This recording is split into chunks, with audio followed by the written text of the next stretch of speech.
my sister said. My kids sat with me in silence, but then a limo pulled up outside. A woman stepped out and said, "I'm looking for the owner of this house." Their faces dropped. Thanksgiving Day was already cold, but nothing prepared me for the chill I felt when my sister pointed to the garage and said, "She's used to scraps." She didn't whisper it. She didn't flinch. She just handed me a paper plate, turned her back, and walked inside to her perfect dining room, where the rest of the family was already seated under golden lights and polished chandeliers. I stood there for a second, holding that flimsy plate, my kids behind me. Micah and Layla, 12 and 9. Neither of them said a word. They just looked at me, waiting for what came next. And I couldn't cry. Not in front of them. Not after everything we've already been through. So I smiled. I led them through the side door and into the garage. It smelled like gasoline and dust. A single folding table was pushed against the wall, with 2 metal chairs and a cardboard box to sit on. No decorations, no warmth, just silence, and the sound of forks scraping plastic. That's where we ate our Thanksgiving dinner. My kids didn't complain. They sat with their backs straight, their eyes fixed on their food. Layla nudged her sweet potato pie around with her fork. Micah clenched his jaw like he does when he's trying not to cry. That was the moment I felt something shift. I wasn't angry. I wasn't even hurt anymore. I just looked at them, and I knew. I was done begging to belong. And then it happened. A black limousine rolled up outside the house. Not a car, a limousine. Everyone inside paused. I saw their silhouettes through the window curtains, curious, confused, crowding toward the front of the house. But the car didn't stop at the front door. The driver circled to the garage entrance. The engine cut off and a woman stepped out, tall, elegant, wearing a navy blue coat that looked expensive even from a distance. She looked around and asked, clear as day, "I'm looking for the owner of this house." And when I stood up, their faces dropped. I hadn't planned on going to my sister's house for Thanksgiving. I told myself last year would be the last time. But then the kids started asking, "Will Aunt Veronica be there? Will Grandma remember my name this time?" And before I knew it, I was ironing a second-hand dress and baking cornbread in our little kitchen, trying to act like it was all perfectly normal. We live in a modest 2-bedroom apartment on the edge of town.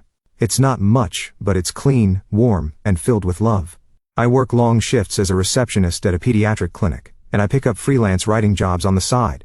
It doesn't leave much time or money for extras, but my kids don't complain. They never have. Micah's 12 now, already taller than me. All quiet strength and thoughtful eyes. Layla's 9 and still believes the world is mostly good, though I can see that belief wobble a little more each year. The morning of Thanksgiving, I stood in front of the mirror trying to decide if my old boots looked presentable enough. I told myself it wasn't about impressing anyone. I was doing it for my kids. But the truth is, part of me still wanted to be seen. My sister Veronica lives in a gated community, where even the trash cans look rich. Her house is huge and cold, the kind that smells like lemon polish and things you're not supposed to touch. She married well, as my mother likes to say.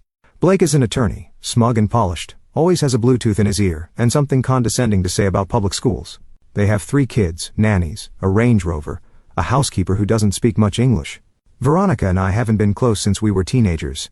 She was always the one with perfect grades, perfect hair, perfect everything. I was the artsy one, the one who scribbled in notebooks and had potential, but never quite made it. When I pulled into her driveway, the party was already in full swing. I could hear laughter from the backyard and the clatter of dishes through the open windows. I took a breath and turned to the kids. "You two ready?" Layla nodded, cradling the sweet potato pie she'd helped me make. Micah just said, "Let's get it over with." I knocked once and stepped inside. Nobody came to the door. They never do. It was always the same. Me entering like a guest at my own family's party. My mother, Elaine, barely looked up from her glass of Chardonnay. She was perched on the edge of the couch, watching Veronica's kids put on some dance recital in the living room. "Hi, Ma," I said, placing the pie on the counter. She blinked at me, smiled vaguely, and turned her attention back to her granddaughters. "Oh, you look tired," she said in that way she does, as if it's concern, but really it's judgment in a velvet dress. Veronica appeared from the kitchen in heels too high for someone making mashed potatoes. "Oh, you brought something," she said, eyeing the pie. "That's cute." Blake strolled by, holding a glass of something amber. "Hey Cal," he said, using the nickname I hate. Kids looked big. We weren't offered seats. We weren't offered drinks. There was no help yourself, no welcoming gesture, no warmth.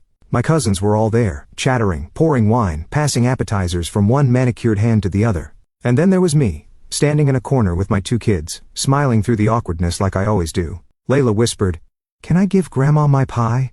I nodded. She walked over and held it out to my mom like she was handing her a treasure.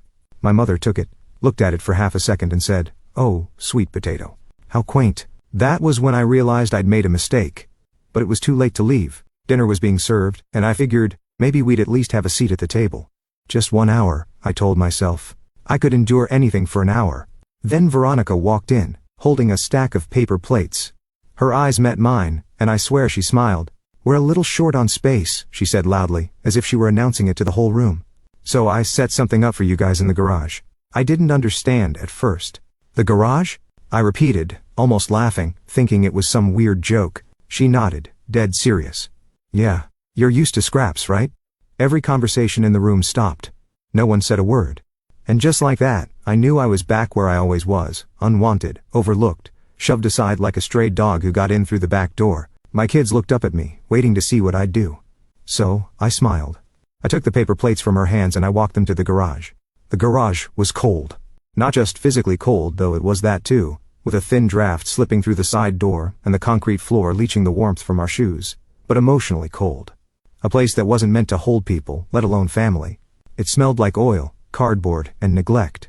There was a folding table set up against the far wall, 2 chairs and a crate. No centerpiece. No tablecloth. Just a roll of paper towels and a few flimsy utensils. One of Veronica's kids' old booster seats sat dusty in the corner like a silent insult. Micah sat down slowly. Layla looked around, then reached up and touched my hand. "Is this where we're eating?" she asked quietly. I nodded.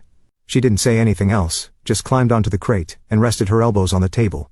Her little dress bunched awkwardly under her, and I saw her trying to smooth it out like it mattered, like someone would notice. I laid out the food we'd been given. Turkey slices barely warm, some mashed potatoes with no gravy, and green beans that looked like they'd been microwaved in a plastic bag. No cranberry sauce, no bread, no second helpings. No one came to check on us. Micah held his fork for a long time before finally stabbing at a piece of turkey. "Why'd they put us out here?" he asked, not looking at me. I didn't have an answer. Layla's eyes were shiny, but she blinked fast trying to be brave. "Did we do something bad?" I swallowed hard. "No, baby. You didn't do anything wrong. But they're all inside," she said. "And we're out here. It doesn't feel like family." I could barely breathe. My chest was tight with the kind of ache that's more exhaustion than pain, when you've spent years trying to prove yourself to people who've already decided you don't count. I wanted to storm back in there, flip the table, scream. I wanted to throw their fake kindness in their faces and tell them exactly what I thought. But instead, I looked at my children and felt something even stronger. I felt shame. Not because I had done anything wrong, but because I had let it get this far, because I had dragged them into it, because I'd convinced myself year after year that maybe this time would be different. Maybe I could show up and be welcomed, respected, seen. I built my entire life trying not to be a burden, never asking for help, never taking up too much space, always saying thank you even when the kindness was hollow. I thought if I played by the rules, if I smiled enough, worked hard enough, kept my mouth shut, I'd eventually be let in. But I was still in the garage. And it wasn't just about a table. It was about being told you're not part of the real family, that you're an inconvenience, that you don't measure up, and watching your children feel that too for the first time maybe, but knowing they'll remember it forever. Micah looked at me again, his jaw tight. "Can we just go?" His voice wasn't angry. It wasn't even sad. It was flat number, and somehow, that hurt even worse. I reached over and squeezed his shoulder.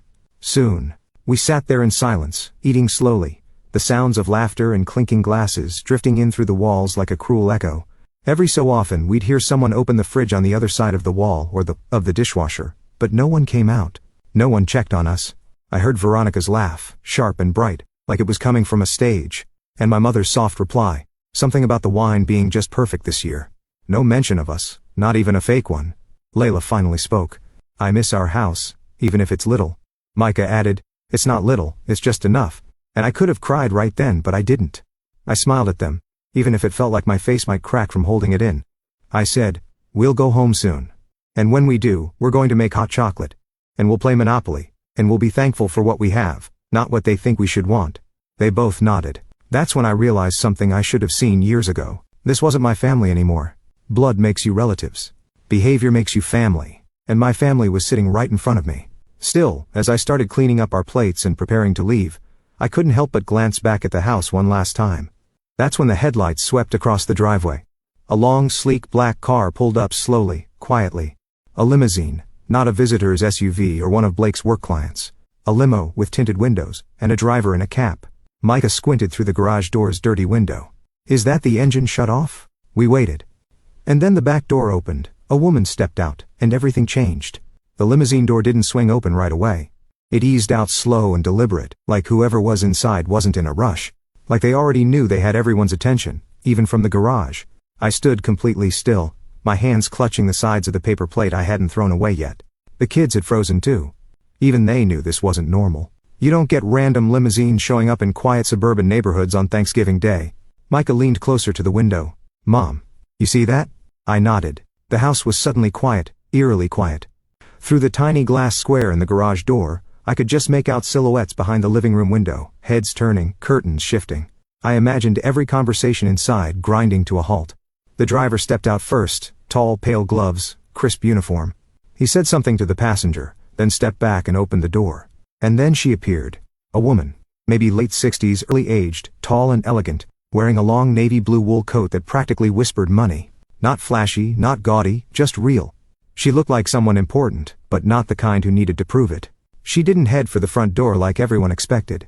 She turned toward the side gate, and then she walked directly toward the garage. Micah whispered, "Is she coming here?" Layla stood up slowly, pressing close to me like she wasn't sure if she should be nervous or excited. The woman stopped just outside the garage door. I opened it halfway.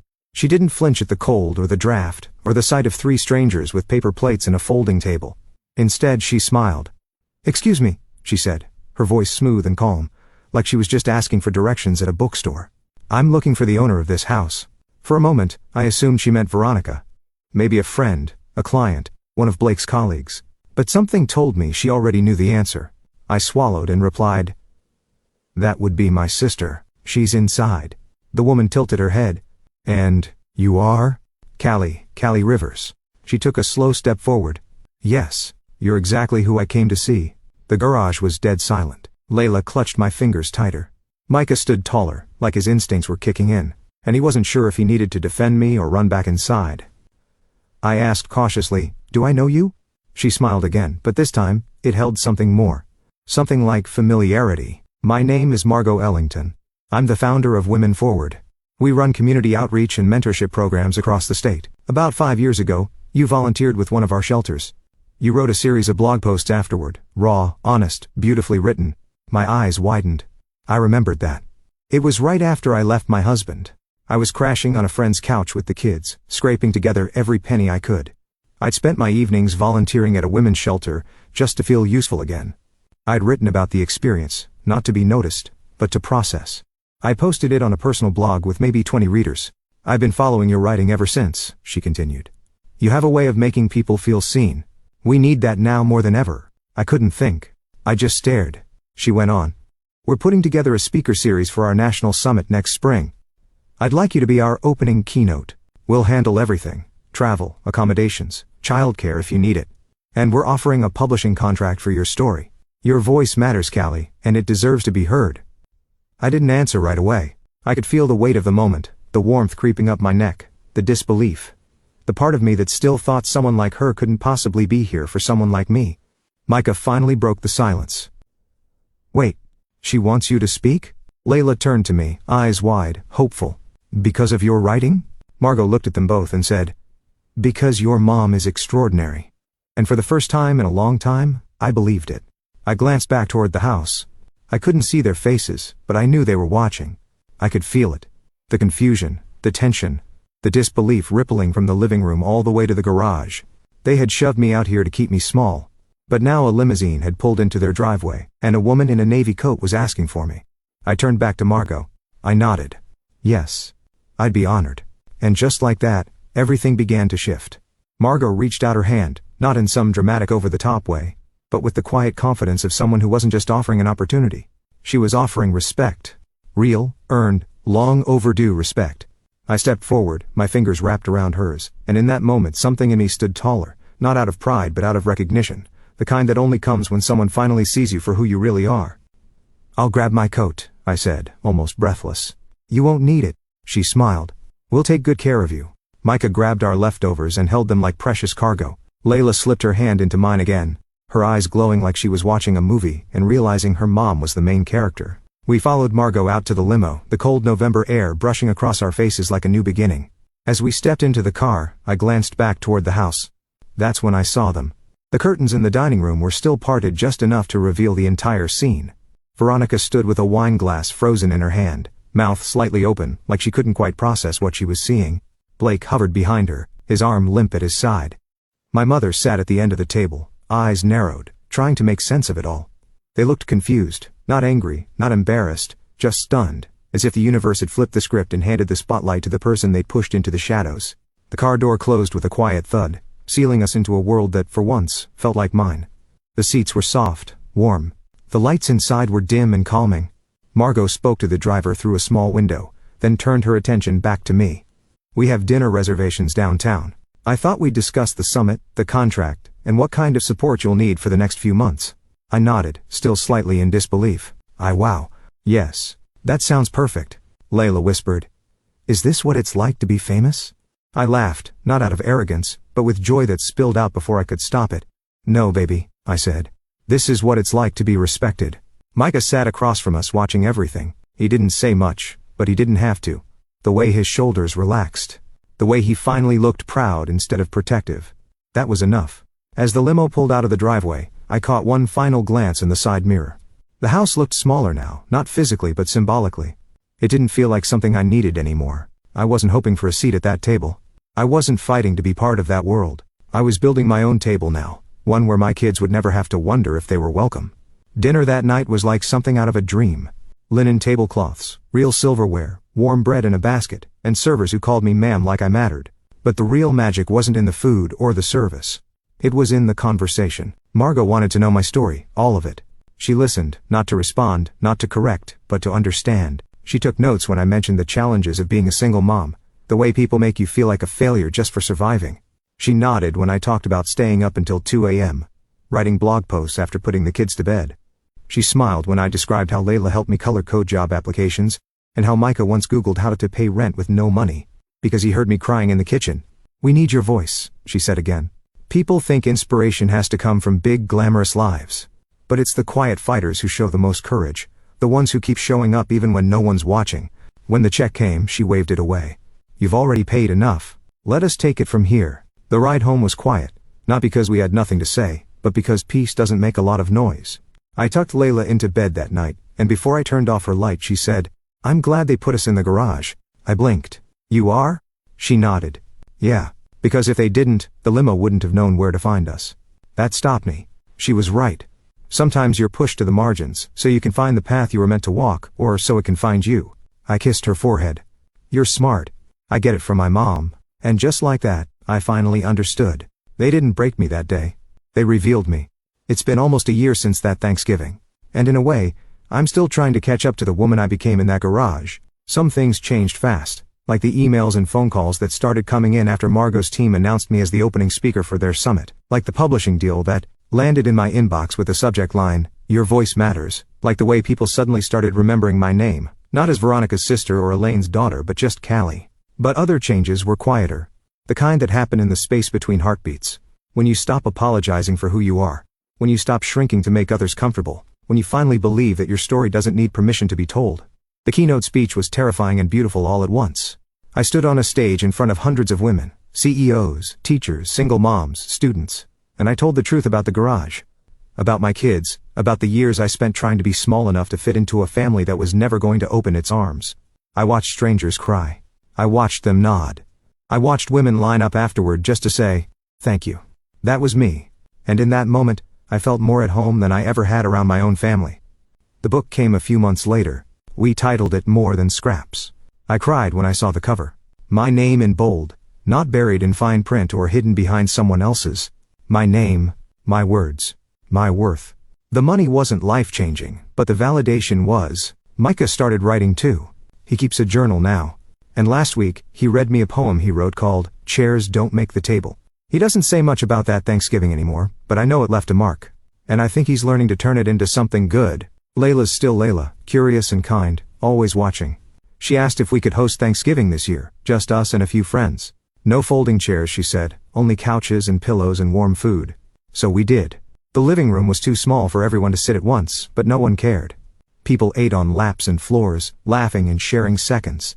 There were candles, music and love, real love, wrapped around everything like a soft blanket. No one asked why we weren't at Veronica's, and I didn't offer. My mom sent a short message that morning, just 2 lines. Hope you're well, miss you sometimes. I stared at it for a while before replying. We're doing fine. Hope you are too. No anger. No bitterness. Just peace. Because here's what I've learned since that day in the garage. You can waste years trying to earn the love of people who have no idea how to give it. Or you can give that love to yourself and watch how it changes everything. There's power in walking away. There's power in building your own table. And sometimes when you least expect it, the world shows up with a limousine and reminds you. Just because they didn't see your worth doesn't mean it wasn't there. It was. It always was. And maybe, just maybe, being sent to the garage wasn't the insult I thought it was. Maybe it was the spotlight I didn't know I needed. If this story meant something to you, if you've ever been made to feel small, invisible, or not good enough, I want you to know you're not alone, and you never were. We all deserve a seat at the table. But if they won't make space for you, build your own. And trust me, the right people will show up. If this video resonated with you, please give it a like. It helps more than you know. Share it with someone who needs to hear it today. And if you're new here, or if you felt something real in this story, subscribe to the channel. We tell stories that matter, and yours might be next. Drop a comment below. Have you ever had a garage moment, or a time when everything changed unexpectedly? I read everyone, and I'd love to hear from you. Thank you for watching. Like, share, and follow.